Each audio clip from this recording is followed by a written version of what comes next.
ஆச்சி மசாலா. எந்த சமையலும் ருசி தேடும் ரகசியம். 20 ரூபாய்.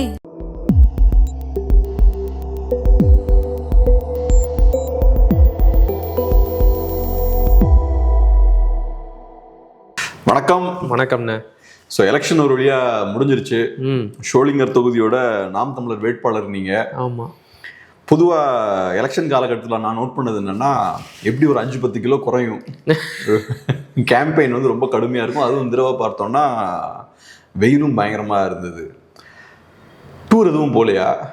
துபாய், கொடைக்கானல் எலெக்ஷன் கேம்பெயின் முடிஞ்சாச்சு. அந்த அளவுக்குலாம் வசதி இல்லை. பொழப்பு பார்க்கணும். 2 மாசமா வீடியோ போடல, ஓடியாந்துட்டேன். 3 கிலோ குறைஞ்சிருக்குண்ணே. 3 தானா? ஸோ இப்போ முதல்ல இந்த எக்ஸ்பீரியன்ஸ் எப்படி இருந்தது? இதான் ஃபர்ஸ்ட் டைமா நீங்க ஒரு வேட்பாளராக கண்டெஸ்ட் பண்றீங்க. எக்ஸ்பீரியன்ஸ் எப்படி இருந்தது? உண்மையாகவே வந்து ஒரு புதுவித அனுபவம் தான். இவ்வளவு நாட்களாக ஒரு 4 செவத்துக்குள்ள உக்காந்துக்கிட்டு செய்தி அரசியலை மட்டுமே பேசிக்கிட்டு இருந்த எனக்கு கள அரசியல்னா என்ன, உண்மையான கள நிலவரம்னா என்ன அப்படிங்கிறத இந்த தேர்தல் பரப்புரை உணர்த்துச்சு. இப்போ நம்ம செய்திகளில் படிப்போம் இல்லையா, மக்கள் வந்து வறுமையில் இருக்கிறாங்க, ஏழ்மையில் இருக்கிறாங்க, இத்தனை விழுக்காட்டு மக்கள் இன்றைக்கும் ரொம்ப சிரமப்பட்டுக்கிட்டு இருக்கிறாங்க அப்படின்னாலாம் படிப்போம். அதை எடுத்து வச்சுக்கிட்டு நாமளும் பெரிய இன்டலெக்சுவல் மாதிரி பேசுவோம். ஆனால் வறுமைனா என்ன, ஏழ்மைனா என்ன, களத்தில் போய் பாரு. நீ செய்தியில் படிக்கிறது ஏதோ 1-2 சொற்கள்லாம் நம்ம கடந்து போயிடுறோம். ஆனால் அந்த வலி, அந்த வேதனையை நம்மளால் ஒரு நாள் இல்லைன்னா 1 மணி நேரம் கூட வாழ்ந்து பார்க்க முடியாது. அவ்வளவு மோசமான ஒரு ஏழ்மை நிலையிலையும் வறுமை நிலையிலையும் எந்த ஒரு அடிப்படை கட்டமைப்பு வசதிகளும் இல்லாத சூழல்லையும் மக்கள் இன்றைக்கும் வாழ்ந்துக்கிட்டு இருக்கிறாங்க. நீங்கள் நம்புவீங்களான்னு தெரியல. நான் சில வீடியோக்கள் இருக்குது, நான் உங்களுக்கும் தரேன், நீங்கள் போடுங்க. சோளிங்கர் சட்டமன்ற தொகுதிக்கு உட்பட்ட பல கிராமங்களில் இன்னைக்கும் சாலை வசதி இல்லை. இந்த 2026 AI தொழில்நுட்பம் வளர்ந்து நாளொரு மேனியும் பொழுதொரு வண்ணமுமா வளர்ந்துக்கிட்டு இருக்கிற இந்த காலகட்டத்தில் கூட அந்த தொகுதிக்கு உட்பட்ட சில கிராமங்களில் சாலை வசதி இல்லை, மின் விளக்குகள் இல்லை. இரவு நேரங்களில் உங்களால் அந்த ஊர்களுக்கு பயணம் செஞ்சு போக முடியாது. அந்த ஊரை விட்டு வெளியில் வேலைக்கோ கல்லூரிக்கோ பள்ளிக்கோ போயிட்டு வீடு திரும்புகிற மாணவர்கள், இளைஞர்களால் பாதுகாப்பாக வீடு வந்து சேர முடியும் அப்படிங்கிறதுக்கு எந்த ஒரு உத்தரவாதமும் இல்லை. சரி, ஊருக்கு போகிற ரோடு தான் இப்படி இருக்குது, ஊராச்சும் நல்லா இருக்கான்னு போய் பார்த்தா ஊர்லேயும் எந்த ஒரு அடிப்படை கட்டமைப்பு வசதிகளும் இல்லை. கால்வாய் வசதி இல்லை, குடிநீர் வசதி இல்லை. மக்கள் வாழ்கின்ற வீட்டை பார்த்தா அவ்வளோ மோசமாக இருக்கும். நீங்கள் சொல்கிறீங்க இல்லையா, ரொம்ப மோசமான ஒரு சூழல் இருக்குன்னு சொல்கிறீங்க. நம்ம இமேஜின் பண்ண முடியாத அளவுக்கு மோசமான சூழல் இருக்குன்றீங்க. அவங்களுக்காக தான் நீங்களும் அரசியல் பேசுகிறீங்க, அங்கேயும் போய் பேசியிருப்பீங்க. அவங்களோட எதிர்பார்ப்பு என்னவா இருக்குது? இப்போ மகிழ்நன் வந்து மாற்று அரசியல் பேசுகிறாரு, மகிழ்நனுக்கு ஆதரவு தெரிவிப்போம், என்டிகேக்கு ஆதரவு தெரிவிப்போம்னு பார்க்குறாங்களா? இல்லைனா திராவிட கட்சிகளை ஆதரிப்போம், நம்ம கஷ்டத்தில் இருக்கோம், நமக்கு ஏதோ மாதம் ஏதோ செய்கிறாங்க, இலவசங்கள் கொடுக்குறாங்கன்னு பார்க்குறாங்களா? அவங்க கிட்ட ஒரு ஏமாற்றம், கோபம் இருக்கிறத என்னால் பார்க்க முடிஞ்சது.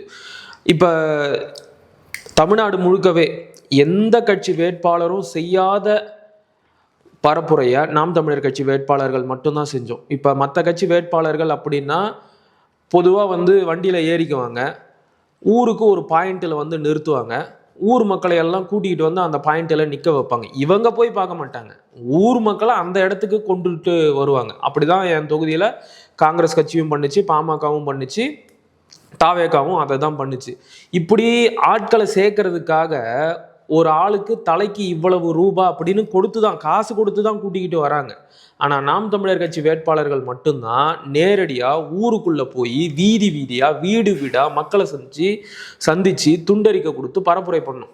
அப்படி நாங்கள் ஊருக்குள்ளே போகும்போது மக்கள் வந்து அவங்களுக்கு இருக்கிற அந்த ஏமாற்றத்தையும் கோபத்தையும் எங்கள் மேலே காட்டுறாங்க. இப்போ மட்டும் வந்துடுவீங்களே, 5 வருஷத்துக்கு முன்னாடி ஓட்டு கேட்டு வந்தீங்க, அத்தோட இப்போ தான் வரீங்க, இப்போ தான் நாங்கள் கண்ணுக்கு தெரியும், 5 வருஷத்துக்கு ஒரு முறை அம்மா ஓட்டு போடுங்க, அக்கா ஓட்டு போடுங்கன்னு வந்துடுறீங்க, ஓட்டு போட்டு ஜெயிக்க வச்சா அதுக்கப்புறம் இந்த பக்கம் வர்றதே இல்லை. நீ பாரு, இந்த ஊருக்கு ரோடு இருக்குதா, சாக்கடை இருக்குதா, குடிக்க தண்ணி கூட இல்லை, எதுக்கு ஓட்டு கேட்டு வர அப்படின்னு கோவத்தை நம்ம மேலே காட்டுறாங்க. அப்போ நாம் அவங்களுக்கு வந்து புரிய வைக்க வேண்டியது இருக்குது. அம்மா, நாங்கள் மற்ற கட்சி மாதிரி இல்லைம்மா, இது வரைக்கும் உங்ககிட்ட ஓட்டு கேட்டு வந்த கட்சி நாங்கள் கிடையாது, நாங்கள் புது கட்சிமா, நாங்கள் வந்து சீமான் அண்ணன் கட்சி. அவங்களுக்கு அப்படி சொன்னதான் புரியுது, சீமான் கட்சியா அப்படின்னு தான் கேட்குறாங்க ஊருக்குள்ள. அப்போ நாம் சொல்ல வேண்டியது இருக்குது, நாம் வந்து நாம் தமிழர் கட்சிமா, சீமான் அண்ணன் கட்சி, எங்கள் சின்ன ஏற்கலப்ப விவசாயி, நாங்கள் வந்து கொடுத்த வாக்குறுதியை காப்பாற்றுறவங்க. நான் உனக்கு எடுத்துக்காட்டுக்கு ஒன்று சொல்கிறேன், எந்த கட்சி வேட்பாளராச்சும் உன் வீடு தேடி உன் தெருவுக்கு வந்து உன்னை பார்த்து ஓட்டு கேட்டிருக்கிறாங்களா? உங்களை தெருவுக்கு ஒரு இடத்துக்கு வர சொல்லுவாங்க, ஒரு முனைக்கு வர சொல்லி அங்கேயே அவங்க ஓட்டு கேட்டுட்டு போயிடுவாங்க. நான் உன்னை தேடி வந்து ஓட்டு கேட்குறேன்ல, நீ எனக்கு ஓட்டு போட்டு ஜெயிக்க வை, நாளைக்கு நான் ஜெயிச்சு வந்தேன்னா இதே மாதிரி உன்னை தேடி வந்து பார்த்து உன் குறை என்னமோ அதை கேட்டு நான் தீர்த்து வைப்பேன் அப்படின்னு சொல்கிறேன். மக்களுக்கு அந்த நேரத்தில் ஒரு நம்பிக்கை வருதுன்னு, மக்கள் வந்து புரிஞ்சுக்கிறாங்க, இவங்க வேற, இவங்க ஒரு மாற்று சக்தின்னு புரிஞ்சுக்கிட்டு நான் ஓட்டு போடுறேன்ற வாக்குறுதியை கொடுக்குறாங்க. ஆனால் தேர்தல் அந்த வாக்கு செலுத்தும் நாள் வரைக்கும் அவங்க அதே மனநிலையில தான் இருப்பாங்களா அப்படிங்கிறதுக்கு எந்த ஒரு உத்தரவாதமும் இல்லை. ஏன்னா இப்போ எங்களை எடுத்துக்கிட்டா, நாம் தமிழர் கட்சியை எடுத்துக்கிட்டா, எங்களால் கொடுக்க முடிஞ்சதெல்லாம் கொள்கை, கருத்து, உழைப்பு, இது எல்லாத்தையுமே 100 விழுக்காடு கொடுத்துட்டோம் களத்தில். ஆனால் மக்கள் எதிர்பார்க்கிற அந்த நிதி அது முடியல. எதிர்பார்க்குறாங்க, கண்டிப்பாக எதிர்பார்க்குறாங்க. அதை வந்து தெளிவாக பார்க்க முடிஞ்சது. ஏன்னா அவங்களுடைய அந்த வாழ்க்கை சூழ்நிலை இருக்குல்ல, அது வந்து அவங்கள அந்த மாதிரியான ஒரு கட்டத்துக்கு தள்ளுது. வாக்குக்கு கையேந்த, அந்த காசு கேட்டு கையேந்த வேண்டிய நிலைக்கு அவங்கள தள்ளுது. அப்போ நம்ம என்னதான் கேன்வாஷ் பண்ணிட்டு அவங்களுக்கு புரிய வச்சுட்டு வந்தாலும் ஓட்டு போடுறதுக்கு 1 நாளைக்கு 2 நாளைக்கு முன்னாடி வாக்குக்கு கொடுக்குறாங்கல்ல காசு, அதுதான் வந்து வெற்றி தோல்வியை தீர்மானிக்குது. எதுக்கு நான் இதெல்லாம் கேட்குறேன்னா, இப்போ என்டிகேவோட முக்கியமான ஒரு பிரச்சாரம் என்னவா இருக்குன்னா, இலவசங்களுக்கு எதிராக பேசிட்டு இருக்கு. நிச்சயமா அது எப்படி சாமானியர்கள் அதை எப்படி பார்க்குறாங்க? மக்கள் வந்து இலவசங்களை விரும்புகிறாங்க. நாம் வந்து அதை புரிய வைக்க வேண்டியது இருக்குது. நீங்கள் இலவசங்களுக்கு ஆசைப்பட்டு ஓட்டு போட்டீங்க அப்படின்னா இந்த நாட்டோட பொருளாதாரம் அதில் பாதாளத்துக்கு போயிடும். ரொம்ப இக்கட்டான சூழலில் போய் நாட்டோட பொருளாதாரம் மாட்டிக்கும். நாட்டோட பொருளாதாரமே இக்கட்டான சூழலில் மாட்டிக்கிச்சு அப்படின்னா நீங்களும் உங்களுடைய வீட்டு பொருளாதாரமும் என்ன நிலைக்கு ஆளாகும் அப்படிங்கிறதையும் நாம் எடுத்து சொல்ல வேண்டியது இருக்குது. என்னுடைய பரப்புரை முழுக்க நான் பேசுனது இதை மட்டும்தான். என் கூட இருந்த உறவுகள் கூட சலிச்சுக்கிட்டாங்க, என்ன இவன் பேசுனதே திரும்ப பேசிக்கிட்டு இருக்கிறானே அப்படின்னு. ஆனால் வேற வழி இல்லை, மக்களுக்கு இந்த இலவச திட்டங்களை அறிவிச்சு இலவச திட்டங்கள் மேலே ஆசையை ஏற்படுத்தி தான் இந்த பிரதான கட்சிகளான திமுக, அதிமுக, ஈவன் தாவேகா வரைக்கும் ஓட்டு வேட்டையாட பார்க்குறாங்க. அப்போ இந்த இலவசங்கள்னால என்ன ஆபத்து ஏற்படுது அப்படிங்கிறத நாம் மக்களுக்கு புரிய வைக்க வேண்டிய கட்டாயத்தில் இருக்கிறோம். ஏமா நீயே பார்த்துருப்ப, கடந்த 5 ஆண்டுகளில் சொத்து வரி ஏறி இருக்கும், வீட்டு வரி ஏறி இருக்கும். அவங்களுக்கு சொத்து வரினா புரியாது, அப்போ அவங்களுக்கு புரிகிற மொழியில் நம்ம சொல்ல வேண்டியது இருக்குது. வீட்டு வரி ஏறி இருக்கும், குழா பில் ஏறி இருக்கும், கரண்ட் பில் ஏறி இருக்கும், விலைவாசி ஏறி இருக்கும். இதெல்லாம் எதனால் ஏறிச்சு தெரியுமா? இதெல்லாம் இவங்க கொடுக்குற இலவசத்தினால ஏற்பட்டுச்சு. நீ கொடுக்குற வரி பணத்தை எடுத்து உனக்கே இலவசம் அப்படிங்கிற பேரில் திருப்பி தராங்க. நீ ஏன் வரி கட்டுற தெரியுமா? நான் உங்களோட பாயிண்ட்டை தான் சில இடத்துல பயன்படுத்தினேன். நான் வந்து ஒரு குடிமகன், நான் பயணிக்கிறதுக்கு தனியாக ரோடு போட்டுக்க முடியாது, நானே படிக்கிறதுக்காக பள்ளிக்கூடமோ கல்லூரியோ கட்டிக்க முடியாது. அப்போ இதையெல்லாம் செய்யறதுக்காகத்தான் அரசாங்கம் அப்படின்னு ஒரு அமைப்பை ஏற்படுத்தி இந்த அடிப்படை கட்டமைப்பு வசதிகளை மேம்படுத்துறதுக்கு மக்களாகிய நாம வரின்னு ஒன்று கட்டுறோம். இவன் அந்த பணத்தை வச்சு அடிப்படை கட்டமைப்பை மேம்படுத்தாம நமக்கு இலவசம் அப்படிங்கிற பேரில் கொடுக்குறாமா. அதனால தான் ஊருக்கு ரோடு போட முடியல, ரோடு போடுறதுக்கு இவங்ககிட்ட காசு இல்லை, அந்த அடிப்படை கட்டமைப்பு வசதியை ஏற்படுத்த முடியலன்னு ஒவ்வொரு மக்கள்கிட்டையும் இப்படி எலாபரேட்டாக நம்ம சொல்லி புரிய வைக்க வேண்டியது இருக்குது. இப்போ நான் எதுக்கு இது கேட்குறேன்னா, இப்போ என்னை பொறுத்தளவில் என்டிகே இந்த இஷ்யூ எடுக்கிறது எனக்கு ரொம்ப சந்தோஷம். இலவசங்கள் ரொம்ப மோசம், இலவசங்கள் இருக்கக்கூடாதுன்ற ஒரு ஸ்ட்ராங்கான ஸ்டாண்ட் எடுக்கிறது கரெக்டான விஷயம். ஓட்டு கிடைக்குமோ கிடைக்காதோ அது நியாயமான விஷயம், அதை எடுக்கணுன்றது என்னோட விருப்பம். ஆனால் இப்போ சாதாரண மக்கள் அதை எப்படி பார்க்குறாங்க அப்படின்ற ஒரு கேள்வி இருக்குது. அது பேக் ஃபயர் ஆகுதா? கண்டிப்பாக ஆகுதுண்ணே. நான் இப்போ நீங்கள் சொன்னீங்க இல்லையா, சொத்து வரிலாம் ஏற்றுறாங்கன்னு, அதனால சாதாரண மக்களுக்கு ஒன்றும் பாதிப்பு கிடையாது. அது மிடில் கிளாஸ் தான் அதுல பாதிக்கப்படுவாங்க. ஆனா விலைவாசி ஏற்றம், கரண்ட் பில்லு, கரண்ட் பில்லு அவங்களுக்கு பிரச்சனை ஆமா கிடையாது. பெருசா ஒன்னும் அவங்க பயன்படுத்த போறது கிடையாது. ரெண்டு வீட்டுல ஏசி வச்சிருக்கவங்களுக்கு தான் பிரச்சனை வரும். விலைவாசி ஏற்றம் இருக்கு இல்லையா, அது வந்து அந்த மக்களை பாதிக்கும். அப்போ நம்ம எடுத்து சொல்கிறோம், நான் வந்து சொல்லி புரிய வைக்கிறேன். ஒரு 4 அக்கா இருந்தாங்க, 4 பேர்கிட்டையும் துண்டறிக்கை கொடுத்துட்டு நான் சொல்கிறேன், அக்கா இலவச திட்டங்களுக்கெல்லாம் ஆசைப்படாதீங்க, அது ரொம்ப தப்பு, நாட்டோட பொருளாதாரம் வந்து நாசமாயிரும். கடன் வாங்கி வீட்டை நடத்துவியா நீ? கடன் வாங்கி உன் வீட்டை நீ எவ்வளோ நாள் நடத்திட முடியும்? அதே தான்க்கா நாட்டுக்கும். கடன் வாங்கி எவ்வளோ நாள் நாட்டை நடத்த முடியும்? ஏற்கனவே 10 லட்சம் கோடி கடன் வந்துருச்சு. இப்படியே போனால் இவங்க வரியை ஏற்றுவாங்க, உனக்கு தான் ஆபத்து. எல்லா வரியும் ஏற்றிட்டாங்கன்னா விலைவாசிலாம் ஏறிடும், உன்னால் வாழ முடியாது நான் சொல்கிறேன். சொல்லி முடிச்சுட்டு அந்த அக்கா என்ன சொல்லுது, என் காசு எடுத்து தானே எனக்கு தராங்க, இதில் உனக்குன்னா கொடுக்கட்டும் அப்படிங்கிறாங்க. இப்போ இதுக்கு மேலே நான் எப்படி சொல்லி புரிய வைக்கிறதுன்னு எனக்கு தெரியல. அப்போ அந்த இடத்துல நமக்கு வந்து ஒரு மனச்சோர்வு ஏற்பட்டுச்சு. அது என்னமோ உண்மைதான். ஆனாலும் அப்படி சொன்னவங்க கிட்ட கூட நாம் இன்னும் கூட புரிய வச்சு, இல்லைக்கா அப்படி பண்ண முடியாது, இப்படியே போனால் வந்து நாடு மோசமான நிலைக்கு போய் சிக்கிறோம் அப்படின்னாலாம் நம்ம சொல்கிறோம். சரின்னு தலையாட்டிக்கிறாங்க. அது புரிஞ்சுதா என்னன்னு எனக்கு தெரியல. அதை புரிஞ்சுக்கிட்டு இவங்க வாக்கு செலுத்துவாங்களா அப்படிங்கிறதுக்கும் எந்த ஒரு உறுதியும் இல்லை. ஆனால் மக்கள் மத்தியில் இந்த இலவச திட்டங்களுக்கு ஒரு வரவேற்பு இருக்கு. அதை கண் கூட பார்க்க முடிஞ்சது. மக்களையும் கரெக்ட் பண்ணி வச்சிருக்கிறாங்க. இருக்கிறதா தானே இன்னைக்கு புதுசாக ஒரு டிவிக்கே கொடுக்குறேன்றாங்க. பாருங்க அவங்களுக்கு என்ன வந்தது. அதான் நாட்டோட பொருளாதாரத்தை பத்தி இவங்களுக்கு எந்த கவலையும் இல்லைன்னு. ரெண்டாவது, இவங்க மக்களை எப்படி மதிப்பிடுறாங்க பாருங்களேன். இது தவறான எடுத்துக்காட்டா கூட இருக்கலாம், ஆனா இதை எப்படி சொல்றதுன்னு எனக்கு தெரியல. இது வந்து ஒரு பண்ணையார் மனநிலையோட வெளிப்பாடு தான் இந்த இலவச திட்டங்களை அறிவிக்கிறது. இப்போ ஒரு பண்ணையாரோ பணக்காரனோ அவன் வீட்டில் வளர்க்குற நாய்க்கு எலும்பு துண்டையோ ரொட்டியோ போட்டால் அந்த நாய் வாழை ஆட்டிக்கிட்டே அவன் பின்னாடி வரும்ல. அப்படித்தான் நம்ம இலவச திட்டங்களை அறிவிச்சிட்டா போதும், இந்த மக்கள் அதுக்கெல்லாம் ஆசைப்பட்டு நமக்கு ஓட்டு போட்டுடுவாங்கன்ற ஒரு ஆணவ புத்தி தான் இதுக்கு பின்னாடி செயல்படுது. மக்களை எவ்வளோ மட்டமாக இவங்க மதிப்பிடுறாங்க பாருங்க.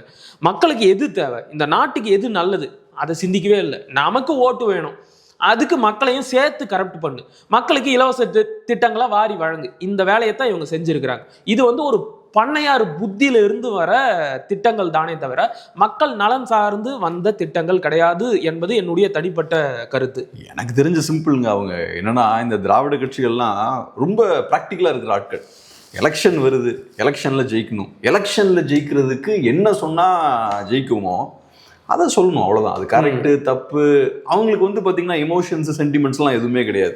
எலெக்ஷனில் ஜெயிக்கிறதுக்கு இலவசங்கள் அறிவித்தா எலெக்ஷனில் ஜெயிக்கலாம்னா தாராளமாக அறிவிப்பாங்க. இப்போ டிவிக்கே பாருங்களேன், அவங்களுக்கு தெரிஞ்சிருச்சு ஆமாம் இலவசங்களுக்கு ஒரு வேல்யூ இருக்குது, நம்மளும் அடிச்சு விடுவோம்.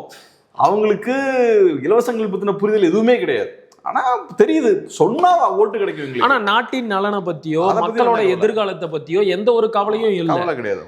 இப்போ ஒன்று வேணாண்ணா, நான் பார்த்த என்னை ரொம்பவும் பாதித்த ஒரு நிகழ்வு.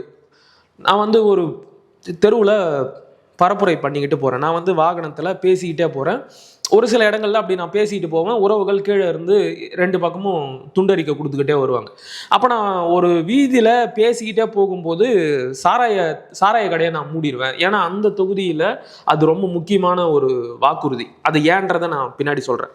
அப்போ நான் பேசிக்கிட்டே போகிறேன், நான் வந்தால் சாராய கடையை நிச்சயமாக இழுத்து மூடுவேன் அப்படி நான் சொன்ன உடனே ஒரு அம்மா டாஸ்மார்க் அவங்களுக்கு அப்படி சொன்னாதான் புரியும்.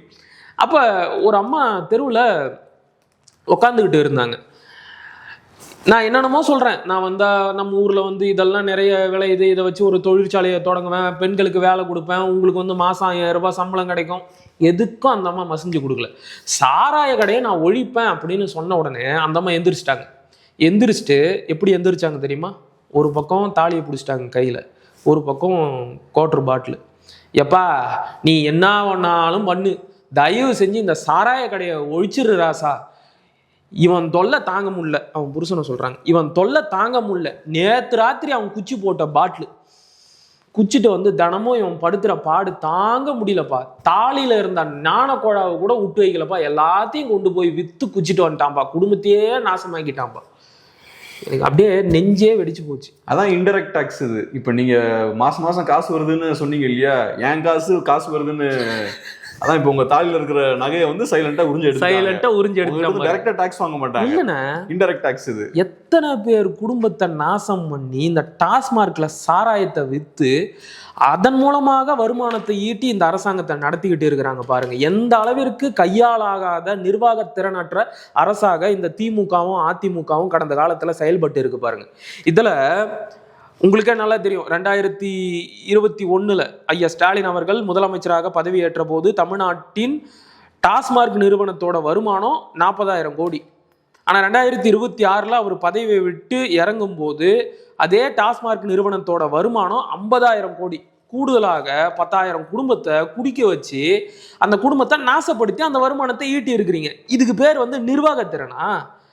அண்ணன், அந்த தொகுதியை பொறுத்த வரைக்கும் விவசாயம் முக்கிய தொழில். அந்த மக்களை நீங்கள் சந்திக்கணும், ஓட்டு கேட்கணும் அப்படின்னா காலையில் 7 மணிக்கு நீங்கள் அவங்கள சந்தித்து துண்டறிக்கையை கொடுத்துடணும். 7 மணியில இருந்து 9, 10 வரைக்கும் தான் உங்களுக்கு டைம். அதுக்குள்ளே எல்லாரும் எந்திரிச்சு களத்து வேலைக்கோ கழனி வேலைக்கோ போயிடுவாங்க. அதே மாதிரி சாயங்காலம் வேலையை முடிச்சுட்டு 4 மணியில இருந்து 7 மணி வரைக்கும் வீடு திரும்புவாங்க. 7, 7:30 சாப்பிட்டுட்டு படுத்து தூங்கிடுவாங்க. 8 மணிக்கு மேலே படுத்து தூங்கிடுவாங்க. என்னதான் உங்களுக்கு காலையில் 6 மணியில இருந்து இரவு 10 மணி வரை பரப்புரை செய்வதற்கான நேரம் இருந்தாலும் நீங்கள் இந்த நேரத்தில் மட்டும்தான் அதிகமான மக்களை சந்திக்க முடியும். அப்போ நாம் வந்து அந்த மக்களை சந்தித்து பேசுகிறோம் இல்லையா, அப்போவே வந்து இந்த சாராய கடையெல்லாம் ஒழிச்சிருவோம் அப்படின்னு சொல்கிறோம். ஆனால் களத்து வேலைக்கு போகிற ஆண்கள் முடிச்சுட்டு வரும்போது எங்கே தெரியுமா போகிறான்? நேராக சாராய கடைக்கு தான் போகிறான். அவனோட வாழ்க்கை ரொட்டீனே இப்படி தான் இருக்குது. காலையில் எந்திரிக்கிறான், வேலைக்கு போகிறான், அன்னைக்கு கூலியை வாங்குறான், சாராய கடைக்கு போகிறான், சாராயத்தை குடிக்கிறான், வீட்டுக்கு வரான், பொண்டாட்டியை போட்டு அடிக்கிறான், தூங்குறான், எந்திரிக்கிறான். இதே தான். சிம்பிளாக சொல்லணும்னா பணம் சம்பாதிக்கிற பணத்தை அவங்க கிட்ட கொடுத்துடுறது. ஏன் அவ்வளவுதான். ஏன் வட தமிழ்நாட்டில் பாமக மதுவிலக்கு கொள்கையை மிக தீவிரமா முன்னெடுக்கிறாங்க என்பதற்கான காரணத்தை நாம உண்மையான களத்துக்கு போய் தெரிஞ்சுக்கலாம். சோளிங்கர் தொகுதிக்கு போனீங்க அப்படின்னா ரொம்ப மோசம். குடிகாரர்கள் என்ற நிலையை தாண்டி குடி நோயாளிகள் உருவாகிட்டாங்க. இப்போ இன்னொரு முக்கியமான விஷயம் என்னன்னா, நம்ம ஜென்ரலாக பேசும்போது பணப்புழக்கம் அதிகமாக இருக்குன்னுலாம் பேசுகிறோம். எந்த அளவுக்கு களத்தில் பணம் விளையாடுறதை நீங்கள் பார்த்தீங்க? நான் இன்னொரு வீடியோவும் உங்களுக்கு தரேன். பாமக வந்து பணம் கொடுத்தாங்க. குறிப்பாக வந்து எல்லாத்துக்குமே பணம் தானே, எல்லாத்துக்குமே பணம் தான். எனக்கு தெரிஞ்சு நான் மட்டும்தான் வந்து குறைவான தொகையை செலவு செஞ்ச வேட்பாளராக இருப்பேன். மற்றபடி வந்து அந்த களத்தில் வந்து காங்கிரஸ் கட்சி சார்பாக ஐயா முனிரத்னம் அவர்கள் போட்டியிட்டார். அவர் அதே தொகுதியில் 4 முறை சட்டமன்ற உறுப்பினராக இருந்திருக்கிறார். அவரும் கூட வந்து பரப்புரைக்கு போனார் அப்படின்னா ஊருக்குள்ளெல்லாம் போக மாட்டார். ஊருக்கு வெளியில் ஒரு பாயிண்ட்ல நிற்பார், அங்கே மக்களை எல்லாம் கூட்டுவார். இப்படி மக்களை கூட்டுறதுக்கு பணம், ஒவ்வொருத்தருக்கும் தலைக்கு இவ்வளவு அப்படின்னு மக்கள்லாம் யாரும் இவங்களை வந்து பார்க்கல, காசு கொடுத்து கூட்டு வராங்க. ஆரத்தி எடுக்கிறதுக்கு, மாலை போடுறதுக்கு, சால்வை போடுறதுக்கு, எல்லாத்துக்கும் 30-40,000. இதுல காங்கிரஸ் பாமக தாவேக்கான எந்த வேறுபாடும் இல்லை. தாவேக்கா வேட்பாளரும் செய்தார். தாவேக்கா வேட்பாளர் கபில் அவர்களும் கூட்டத்தை சேர்ப்பதற்கு ஆளுக்கு 300 ரூபாய் அப்படின்னு கொடுத்ததற்காக தேர்தல் ஆணையத்தாலேயே கையும் களவுமாக பிடிபட்டு அவர் மேல சார்ஜ் ஃபைல் பண்ணியிருக்காங்க. இந்த யோகியவானுங்க தான் மாற்றா. இது பத்தாது அப்படின்னு ஓட்டுக்கு 1,500 ரூபாய் காங்கிரஸ் வந்து ஓட்டுக்கு 1,500 ரூபாய் கம்யூனிட்டி பார்த்து கொஞ்சம் குறைச்சி தராங்க. இப்போ சொல்லாமான்னு தெரியல. இவர் வந்து முதலியார் சமூகத்தை சேர்ந்தவர். அவங்களுக்கெல்லாம் வந்து அதிகமாக காசு கொடுக்குறாரு. அப்படியே வந்து வன்னியர் பெல்ட் பக்கம் இந்த பக்கம் வந்தாங்கன்னா காசை குறைச்சி கொடுக்குறாரு. அதே மாதிரி பாமக வந்து காசு கொடுக்குற விதமே வந்து வேற மாதிரி இருந்துச்சு. வெறும் காசு மட்டும் கொடுத்துடக்கூடாது, எப்படி ஓட்டு போடணும் அப்படிங்கிறதையும் அவங்களுக்கு சொல்லி கொடுக்குறாங்க. எப்படின்னா, நம்ம அந்த பேலட் சிஸ்டம் இருக்குல்ல, பட்டன் இருக்குல்ல, ஓட்டு போடுற அந்த பெட்டி, அதை வந்து ஒரு மாதிரியாக செஞ்சு எடுத்துக்கிட்டாங்க. நீங்கள் அதில் பட்டன் அழுத்தினாலும் லைட் எரியும், பீப் சவுண்டு வரும். இதில் 5வது வரிசையில் பாமக வேட்பாளரான சரவணனோட பேர் இருக்கும், மாம்பழ சின்னம் இருக்கும். இரவு நேரம் 10 மணிக்கு மேலே யாருமே பரப்புரை பண்ணக்கூடாது, இது ரூல்ஸ். நான் பரப்புரையை முடிச்சுட்டு வண்டியில் போகிறேன், அறைக்கு திரும்பி போய்கிட்டு இருக்கிறேன். அப்போ ஒரு ஊரில் பாமகவை சேர்ந்த நபர்கள் வந்து வீடுக்கு போய் இந்த பேலட் சிஸ்டத்தை காட்டி 5ஆம் நம்பரை அமுக்குங்க, 5ஆம் நம்பரில் மாம்பழ சின்னம் இருக்குது, இதை அமுக்குங்க, ஒரு வாட்டி அமுக்குங்க அப்படின்னு சொல்லி காசு கொடுத்தாங்க. நான் இறங்கி சண்டை பிடிச்சேன். நான் இறங்கினான்னு உடனே காசு கொடுக்குறவங்களாம் ஓட்டான். அந்த பெட்டியை கையில் வச்சிருந்தவன் என்கிட்ட மாட்டிக்கிட்டான். சரியான சண்டை. ஆனால் இதில் பெரிய வேதனை என்ன தெரியுமா? மக்களே வந்து அந்த காசு கொடுக்குறவங்களுக்கு சப்போர்ட்டாக பேசினாங்க. நான் வந்து அந்த காசு கொடுக்குறவன் ஒரு வீட்டில் நின்று அந்த பட்டனை அழுத்திக்கிட்டு இருக்கான். நான் போய் நிறுத்துங்க, அதை கொடுங்கன்னு சொல்லி பிடிங்கிட்டேன். அக்கா என்ன பண்ணாரு இவரு, வேற என்ன கொடுத்தாரு அப்படின்னு கேட்குறேன். வேற எதுவும் கொடுக்கலையேப்பா, இப்போதான்ப்பா வந்தாரு. நல்லா இந்த சொற்களை நல்லா கவனிச்சுக்கோங்க. இப்போதான்ப்பா வந்தாரு, வேற எதுவும் கொடுக்கல அப்படின்னு அந்த அக்கா சொல்றாங்க. சண்டை முத்துது, ஊர்லாம் திரண்டுருச்சு. ராத்திரி 10 மணிக்கு நடக்குது ஒரு நடு ரோட்டில். நான் இதை கொண்டு போய் தாலுகா ஆஃபீஸில் கொடுக்குறேன், அங்கே வந்து வாங்கிக்கங்க அப்படின்னு நான் சண்டை போட்டுக்கிட்டு இருக்கிறேன். ஊர் மக்கள்லாம் திரண்டு வந்து, ஏங்க அவர் வீட்டுக்கு அவர் போகிறாரு, அது அவர் வீடு, நீங்கள் எதுங்க குறுக்க வந்து தடுக்கிறீங்க? நீங்கள் யார் முதல்ல? நீங்கள் மட்டும் சின்னம் போட்ட வண்டியிலலாம் போகலாமா? சின்னம் போட்ட வண்டியில் நான் போகிறேன், யார் வீட்லையும் இறங்கி வந்து ஓட்டு கேட்கல. இந்த மாதிரிலாம் வந்து பேசுறது சரி கிடையாது. நீங்கள் பரப்புரை பண்ணணும் அப்படின்னா காலையில் வந்து பண்ணிக்கோங்க, இதை நான் கொண்டு போய் தாலுகா ஆஃபீஸில் கொடுக்குறேன், அங்கே வந்து வாங்கிக்கங்க அப்படின்ற. அதுக்கு அந்த அம்மா சொல்லுது, என் பையன் தான் பாவன், என் வீட்டுக்கு தான் வந்தான் அப்படின்னு சொல்கிறாங்க. அவங்க பார்த்துருப்பாங்க, இவரால் நமக்கு பிரயோஜனமும் இல்லை, காசும் கொடுக்க மாட்டேங்கிறாரு, காசு கொடுக்குறவரையும் ஸ்டாப் பண்ணுறாரு. முதல்ல அந்த அக்கா தான் சொன்னாங்க, இப்போதான்ப்பா வந்தாரு, எதுவும் கொடுக்கலன்னு 3வது மனுஷனை சொல்கிற மாதிரி தான் சொல்கிறாங்க. சண்டை பெருசான உடனே என் வீட்டுக்கு தான் வந்தார், என் புள்ள தான் அப்படிங்கிறாங்க. அப்புறம் அதுக்கு மேலே பேசி என்ன கிடக்குது? மக்களே வந்து காசு கொடுக்குறவங்களுக்கு தான் சப்போர்ட்டாக இருக்கிறாங்க. சாமி உங்களுக்கு ஒரு கும்பிடு, உங்கள் ஊருக்கு ஒரு கும்பிடுன்னு சொல்லி அந்த பெட்டி அவங்க கையிலே கொடுத்துட்டு வந்துட்டேன். வீடியோ இருக்கானா. இப்படி தான் களத்தில் வந்து மக்களே கரெக்டாகி நிற்கிறாங்க. ஆனால் சில மக்கள் புரிஞ்சுக்கிட்டாங்கண்ணே, சில மக்கள் புரிஞ்சுக்கிட்டாங்க. நல்ல வரவேற்பு இருந்துச்சு. போன இடத்துல எல்லாம் அண்ணனுக்கு எப்படி காசு கொடுத்தாங்களோ அது மாதிரி எனக்கும் கொடுத்து சாப்பாடு, தண்ணி, குளிர்பானங்கள் எல்லாம் வாங்கி கொடுத்து, நீங்கள் போங்க தம்பி, நான் ஓட்டு போடுறேன், நிச்சயமாக இந்த வாட்டி நான் ஒரு மாற்றம் வரும், நீங்கள் ஜெயிப்பீங்க அப்படின்னு நம்பிக்கை கொடுத்து அனுப்பின மக்களும் அதே தொகுதியில் தான் இருந்தாங்க. நீங்கள் இன்னொரு சிறப்பான விஷயத்தையும் பார்க்கணும். போய் துண்டறிக்கை கொடுக்குறேன், எனக்கு எதுக்கு இது? ஏன் எனக்கு தெரியாதா? என் கட்சி, எங்கள் அண்ணன் கட்சி, என் சின்னத்தண்ணி எனக்கே அறிமுகப்படுத்துறியா? போ தம்பி, இதை கொண்டு போய் இன்னொருத்தனுக்கு கொடு, இந்த வச்சுக்கன்னு ஒரு 100 ரூபா கொடுக்குறாரு. 100 ரூபா கொடுத்துட்டு அவர் இவ்வளோவும் பேசுகிறாரு. அவரால் முடிஞ்சது 100 ரூபா கொடுத்தாரு. எனக்கு என்ன சொல்றதுனே தெரியல. போ தம்பி, இன்னொருத்தருங்கிட்ட கொடு. அண்ணன் சின்னம், அண்ணன் கட்சி. எதை பார்த்து ஈர்க்கப்படுறாங்க? இப்போ நீங்கள் சொல்றீங்க இல்லையா, அவங்க எல்லாம் விவசாயிங்கண்ணே. ஒரு விவசாயினா என்டிகேவை பார்த்து எது ஈர்க்க? ஒரு விவசாயினா விவசாயிக்கு சப்போர்ட் பண்ண மாட்டேனா? விவசாயத்தை பேசுறதுக்கு யாருப்பா இருக்காங்க இன்னைக்கு தேதிக்கு? அவர் தானே இருக்கிறாரு. நீங்க பாப்பீங்களாண்ணே? இது பாரு என் ஃபோனு, வீட்டில் போனால் தினமும் அவர் பேச்சு தான் கேட்பேன். இதை விட இன்னொரு சிறப்பான சம்பவம் சொல்கிறேண்ணே. வைலம்பாடி அப்படின்னு ஒரு ஊர். அங்கே ஜெயபாரதி அப்படின்னு ஒரு அக்கா, ஜெயபாரதி சிலம்பரசி அப்படின்னு ஒரு அக்கா, அவங்க கட்சி மேலேயும் அண்ணன் மேலேயும் காட்டுற ஈடுபாடு இருக்குது பாருங்க. பா, மிரண்டுட்டேன். கட்சி உறவுகளுக்கு வேலையே இல்லைண்ணே அந்த ஊரில். அந்த அக்கா நான் போய் இறங்கின உடனே, நீங்கள் வாங்க நான் ஓட்டு வாங்கி தரேன் அப்படின்னு. அந்த அக்கா கட்சி உறவுலாம் கிடையாது, ஆதரவாளர். அண்ணன் பேச்சு கேட்டு இருக்கிறாங்க, அவ்வளவுதான். வீடு வீடா, தெரு தெருவா என்னை இழுத்து, என் தம்பி, என் கட்சிக்காரன் ஓட்டை போடு, நான் உனக்காக வந்து நின்றுக்கிறேன்ல, இந்த ஊருக்காக நான் நிறைய போராடி இருக்கிறேன்ல, இந்த பாரு இவங்க வந்தால் நல்லது செய்வாங்க, இவங்களுக்கு ஓட்டு போடு, இவங்களுக்கு ஓட்டு போடு. கடைசியில் அந்த அக்கா கிட்ட ஒரு துண்டறிக்கை கொடுக்குறேன்னு வாங்கவே இல்லை கடைசி வரைக்கும். எனக்கு எதுக்கு, எனக்கு தெரியும் இது கொண்டு போய் இன்னொருத்தவங்களுக்கு கொடுங்கன்னு. மனசு கேட்காம இருக்கட்டுங்க, ஒரு மரியாதை வச்சுக்கங்கன்னு சொல்லி அவங்ககிட்ட கொடுத்துட்டு வந்தேன். இப்படியும் ஆட்கள் இருக்கிறாங்க. ஸோ புரட்சி அப்படிங்கிறது அண்ணன் சொல்கிற மாதிரி மெதுவாக தான் நடந்துக்கிட்டு இருக்குது களத்தில். ஆனால் இந்த பணம் களத்தில் விளையாடுறத பார்க்கும்போது தானே வருத்தமாக இருக்குது. இவரும் ஒன்றும் யோக்கியம் கிடையாது. டிவிக்கே வேட்பாளரும் அவரும் காசு கொடுத்தாரு ஓட்டுக்கு.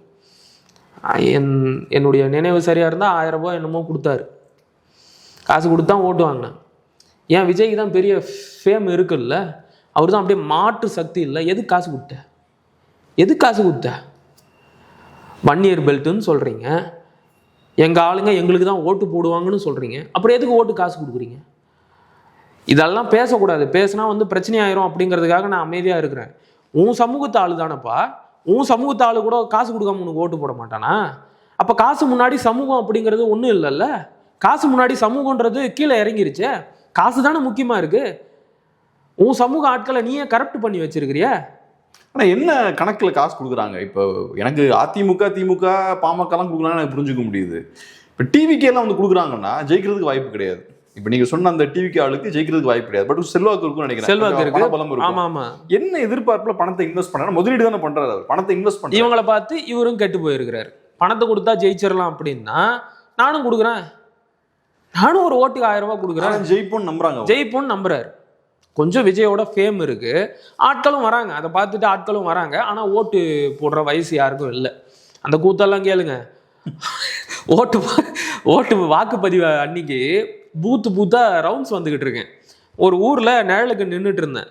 2 தம்பிங்க போனாங்க, டிவிக்கு தம்பிங்க துண்டை போட்டுக்கிட்டு போனாங்க. நான் சும்மா ஓட்டெல்லாம் போட்டாச்சா அப்படின்னு, ஓட்டே இல்லைண்ணா, அப்புறம் சும்மா நின்றுட்டு இருந்தோம். இப்படி இருக்கிற பசங்க வராங்க கூட. அப்போ விஜயோட ஃபேம் நமக்கு இருக்கு, துணையா இருக்கு, கூட கொஞ்சம் காசும் கொடுத்தா ஜெயிச்சிடலாம் அப்படிங்கிற ஒரு நப்பாசை, அதில் தான் காசு கொடுக்குறது. தாவேக்காவோட தாக்கம் எப்படி இருக்கு களத்துல? கிராம பகுதிகளில் அவ்வளவா இல்லைண்ணே, கிராம பகுதிகளில் இல்லை. அங்கே இருக்கிற சின்ன பசங்களுக்கு தெரிஞ்சிருக்கு, அதாவது வாக்கு செலுத்தும் வயது வராத பசங்களுக்கு தெரிஞ்சிருக்கு. நாம் வாக்கு சேகரிக்க போகும்போதெல்லாம் விசில் வச்சு ஊதிக்கிட்டே இருக்கிறாங்க. இரிட்டேட் பண்ணுறாங்களா? 2-3 இடத்துல விசில் அடிச்சுக்கிட்டு 2-3 இடத்துல திட்டி விட்டேனே. அவங்க பக்கத்தில் இருக்கிறவங்களா, தம்பி நீங்கள் ஒரு வேட்பாளர் அமைதியாக இருக்கு, யோ பேசிக்கிட்டு இருக்கிறோம் உருன்னு அடிச்சுட்டே இருந்தா அப்புறம் டென்ஷன் ஆகுமா ஆகாதா? 3 இடத்துல இதே தொல்லனை. காவேரி பாக்கம் பெரிய பேரூராட்சி அது. அங்கே அங்கே இருக்கிற முதல் வார்டு கணக்குப்படி அங்கே இருக்கிற முதல் வார்டில் நான் பேசிக்கிட்டு இருக்கிறேன். வீட்டில் இருந்து ஒரு டிவிக்கு தம்பி என்ன பண்ணுறாருன்னா, ஸ்பீக்கரில் சவுண்டாக உங்கள் விஜய்னு பாட்டு வைக்கிறாரு.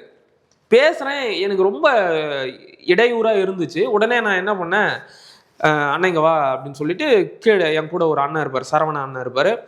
இப்போ என்ன பண்ணுற, நீ பாட்டை போடுற, நம்ம கட்சி பாட்டு போடுற, அண்ணன் பாட்டு போடுற, இல்லைன்னா தலைவர் பாட்டை போடுற, ஏதோ ஒன்று போடு, ஃபுல் சவுண்டு வைக்கிற அப்படின்னு. ஃபுல் சவுண்டு வச்சு தெருவே கூடிருச்சு. இவன் பாட்டு சத்தம் ஒன்றும் இல்லாமல் போயிருச்சு. அப்புறம் பாட்டை கம்மி பண்ண உடனே அந்த ஸ்பீக்கர் சவுண்டு வந்து அடங்கி இருந்துச்சு. பிடிச்சி திட்டினேன், என்னடா இவன் பேசிக்கிட்டே இருந்தவன் பேச்சை நிறுத்திட்டு பாட்டை போடுறானே, அதுவும் இவ்வளோ சத்தமாக போட்டு தொந்தரவு பண்ணுறானே அப்படின்னு நீங்கள் நினைக்கலாம். உங்களுக்கே தெரியும், நான் பேசிக்கிட்டு இருக்கிறேன், இந்த வீட்டுக்குள்ளே இருந்து ஒரு தம்பி ஸ்பீக்கரில் சவுண்டாக பாட்டு வைக்கிறாரு. இது என்ன அநாகரிகம்? இதான் சபை நாகரிகமா? வேற ஒரு கட்சிக்காரன் பேசுறான் அப்படின்னா, பேசுறது பிடிக்கலன்னா ஒதுங்கி போயிடணும். இல்லை உனக்கு மாற்று கருத்து இருக்குன்னா நாளைக்கு இதே இடத்துல உன் கட்சி வேட்பாளரை கூட்டிக்கிட்டு வந்து நான் சொன்ன கருத்துக்கு மாற்று கருத்து சொல்லணும். 2 இல்லாமல் நான் பேசும்போது பாட்டை சவுண்டாக வச்சா என்ன சொல்றது? இதை உங்கள்கிட்ட மட்டும்தான் ஸ்பீக்கர் இருக்கா, என்கிட்டயும் இருக்கு பாரு அப்படின்னு நான் பாட்டு வச்சு காட்டினேன், உங்கள் தொந்தரவுக்கு மன்னிச்சிருங்க அப்படின்னு சொல்லிட்டு நான் என் பேச்சை தொடர்ந்தேன். இதே மாதிரி தான் ஒவ்வொரு ஊர்லேயும் நம்ம பேச போனால் விசில் அடிக்கிறது. என்ன மாதிரியான ஒரு பண்பாட்டை நாகரிகத்தை விஜய் அவர்கள் அடுத்து வர இளைய தலைமுறைக்கு சொல்லி கொடுத்துருக்கிறாரு பாருங்க. வேற ஒரு கட்சிக்காரன் பேசுறான், எனக்கு பிடிக்கலையா போ, இல்லை அவன் வீடியோ வருதா ஸ்வைப் பண்ணு, ஸ்கிப் பண்ணிட்டு போ. இது என்னது? இது ஓட்டு கேட்டு வரவங்க காதல எல்லாம் விசில் அடிச்சு அனுப்புங்கன்னு. ஆனா கிராமத்தை தாண்டி இப்ப டவுன்ல எப்படி இருக்கு? டவுன்ல கொஞ்சம் வரவேற்பு இருக்குன்னு. டவுன்ல வந்து இந்த 40-45 வயதுக்கு உட்பட்டவர்கள் மத்தியில விஜய்க்கு ஒரு வரவேற்பு இருந்துச்சு. அதை நானே இருக்கு பரவலா இருந்துச்சு. யாரை கேட்டாலும் டிவிக்கே மாற்றம் அப்படின்னாங்களே தவிர என்ன மாற்றம், எதுக்காக அவருக்கு ஓட்டு போடுறீங்க அப்படின்னா அதுக்கு எந்த பதிலும் இல்லை. வழக்கம் போல எல்லாரும் சொல்ற என்ன சொல்றது, இவங்களே தான் ஆளணுமா, இவர் வரக்கூடாதா, ஒரு புதியவங்க வரட்டுமே. எவ்வளவு % இருக்குன்னு நினைக்கிறீங்க உங்க தொகுதியில டிவிக்கேவுக்கா?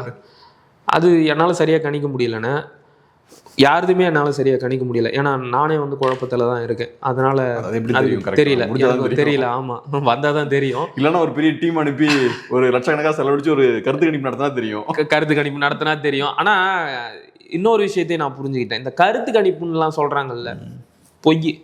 நீ எல்லாம் டீப் த ரூட், கிராமத்துக்கு போ, அங்கே போய் கருத்து கேளு மக்கள்கிட்ட. சட்டையை பிடிச்சி காரி துப்புவாங்க. இல்லை இந்த டிவியில போடுற நியூஸ் பேப்பர்ல வர கருத்து கணிப்புலாம் கதை. பட் அரசியல்வாதிகள் அவங்க தேவைக்கு அவங்க நடத்துவாங்க. அது உண்மை, அது கரெக்டா இருக்கும். அது உண்மை, அவங்க தேவைக்கு எடுக்கிறது. டிவியில வர்றது கருத்துருவாக்கம் பண்றாங்க. இப்ப ஏன் சட்டையை பிடிச்சி உழுகுனாங்கல்ல தொகுதி மக்கள், அந்த மாதிரி கருத்து கேட்டு போயிருந்தாலும் அவங்க கோவப்பட்டு சொல்லுவாங்கல்ல. அப்ப அதெல்லாம் ரிசல்ட்ல வரணும்ல, வரவே இல்லையே. அப்ப யாருமே டீப் த ரூட் போய் மக்களை சந்திச்சு பேசுறதே கிடையாது.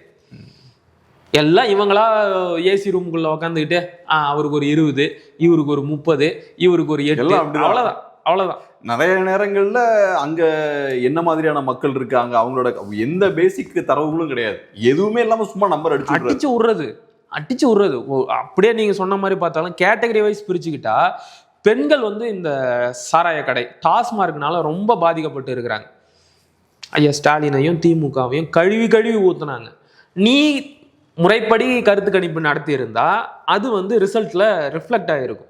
நீ நடக்கிற மாதிரியே தெரியலையே. நாங்க களத்துக்கு போனோம், இந்த தொகுதியில இந்தந்த இஷ்யூஸ் வந்து பேசப்படுதுன்னு சொல்லணும்ல. இப்ப நீங்க சொல்றீங்க நீங்க வந்து கருத்து கணிப்பு நடத்தல, ஆனா நீங்க போய் ஒர்க் பண்ணிருக்கீங்க, அந்த மக்களோட பிரச்சனை என்னன்னு தெரியுது. கருத்து கணிப்பு நடக்கிறவனுக்கும் அந்த டேட்டா வரும். கண்டிப்பா நான் நடத்திருக்கேன், வரும். என்னென்ன பிரச்சனைகளும் ஒரு 10 பிரச்சனையை சொல்லுவாங்க அவங்க. இந்த பகுதியில் இருக்கவங்களும் இந்த பிரச்சனை இருக்கு, அந்த பகுதியில அந்த பிரச்சனை இருக்கு. அதெல்லாம் எப்ப வரும்னா நீங்க முதல்ல ஒரு டீம் வச்சுட்டு கிரவுண்டுக்கு போனாதான் வரும். இவன் போறதே கிடையாது. ஒரு சில அந்த தொகுதியை பொறுத்த வரைக்கும் பரவலா வந்து டாஸ்மார்க் வந்து பிரச்சனை. அதை தாண்டி வந்து ஒவ்வொரு ஊருக்கும் சுடுகாடு இல்லை, ரோடு இல்லை, தண்ணி இல்லை, லைட் இல்லை, இப்படி தனித்தனியான பிரச்சனைகள் இருக்கு. இதை யாருக்கிட்ட போய் முறையிடணும் அப்படிங்கிறது கூட அந்த மக்களுக்கு தெரியல. அந்த அளவிற்கான அறியாமையிலையும் அந்த மக்கள் இருக்கிறாங்க. இப்ப மது பழக்கத்துக்கு அடிமையானவர்கள் எவ்வளவு பேர் இருப்பாங்க நினைக்கிறீங்க? ஒரு 100 ஆண்கள் எத்தனை பேர்? 100 ஆண்கள்னு எடுத்துக்கிட்டா சரிபாதி இருப்பாங்க. 50 பேர், 150 பேர். அவங்களுக்கு வேற வேலையே இல்லை. ரொட்டீனே இதான், நான் சொல்றேனே, ரொட்டீனே இதுதான். இன்னொரு விஷயம் நான் களத்துல பார்த்தது என்ன அப்படின்னா, இந்த அரசாங்கங்கள் அறிவிக்கின்ற திட்டங்கள் அது எதுவும் மக்கள்கிட்ட முறைப்படி போய் சேர்றதே கிடையாது. உங்களுக்கு நல்லா தெரியும், ஆட்சி முடிய போற நேரத்துல ஐயா ஸ்டாலின் அவர்கள் பல சிறப்பான அறிவிப்புகளை வெளியிட்டாரு. குறிப்பா வந்து வீடு தேடி ரேஷன் பொருட்கள் சொன்னாரா இல்லையா? அந்த தொகுதியில பல ஊர்களில் ரேஷன் கிடையாது. ஒரு ரேஷன் கடைக்கு போகணும், ஒரு அரிசி வாங்கணும், பருப்பு வாங்கணும், எண்ணெய் வாங்கணும் அப்படின்னா குறைந்தபட்சம் 2 கிலோமீட்டர்ல இருந்து அதிகபட்சம் 5 கிலோமீட்டர் வரைக்கும் அந்த மக்கள் நடந்து போய் ரேஷன் பொருட்களை வாங்கக்கூடிய நிலைமையில தான் இருக்கிறாங்க.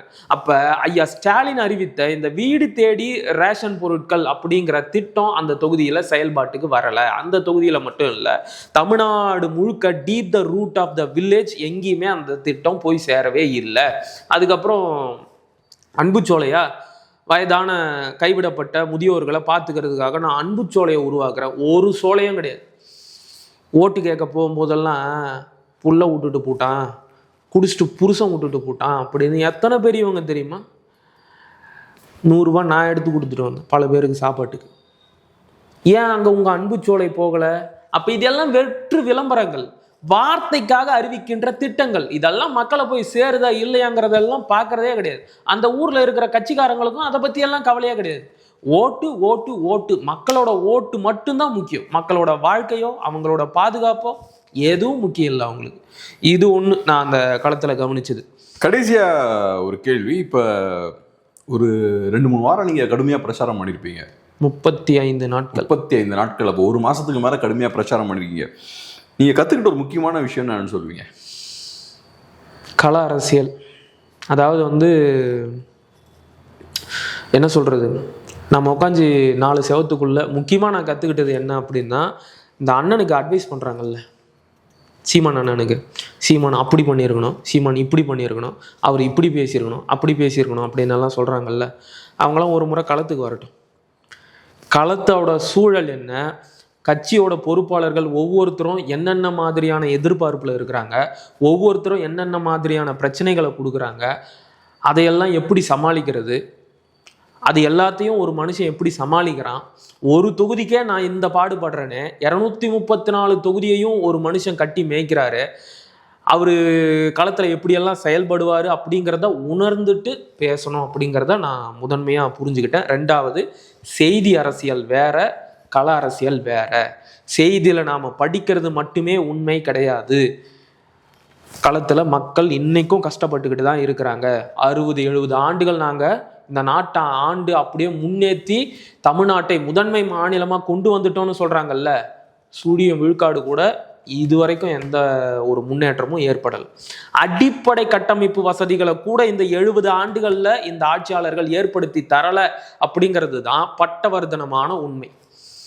பொய் வேற ஒன்றுமே அங்கே களத்தில் இல்லைண்ணா, பொய்கள் மட்டும்தான் நிறைஞ்சிருக்கு.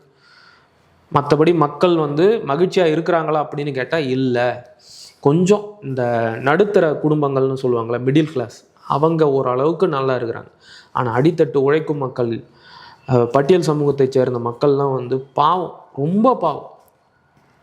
பல நாள் வந்து அடுத்து அப்படியே வந்து சோர்ந்து போய் இப்படி உக்காந்துருவேன். என்னது இது இப்படி இருக்கிறாங்களே மக்கள், இவனுங்க இப்படி மக்களை வச்சுக்கிட்டு நாங்கள் என்னமோ அப்படியே இந்த நாட்டை முன்னேற்றிட்டோம், அப்படி பண்ணிட்டோம் இப்படி பண்ணிட்டோம்னு பேசிக்கிட்டு இருக்கிறானுங்களே அப்படின்னு ரொம்ப கவலைப்பட்டேன்.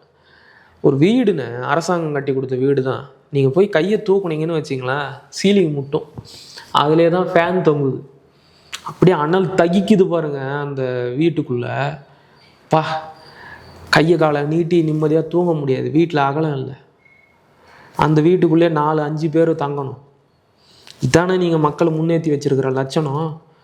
பல பேரெல்லாம் ஒரு வீடு மட்டும் கட்டி கொடு தம்பி, ஒரு வீடு மட்டும் கட்டி கொடுங்க பாரு, வீடு கட்டிட்டுனா பூசு வேலையே இல்லை தம்பி, யாருமே கண்டுக்க மாட்டேங்கிறாங்க, நீ எனக்கு ஓட்டு போடு, நான் வந்து செஞ்சு தரேன்னு நான் சொல்ல வேண்டியதாக இருக்குது. குடிச்சு விட்டு கட்டை மாம்பரி கட்டை அடிக்கிறான் பாருங்க. ஒரு ஒரு பெண்மணியை போட்டு ஓட்டு கேட்க போனேன், நான் தடுத்து நிறுத்தினேன், கையை வச்ச அவனை போலீஸை கூப்பிடுவேன், நடக்கிறதே வேலைன்னு.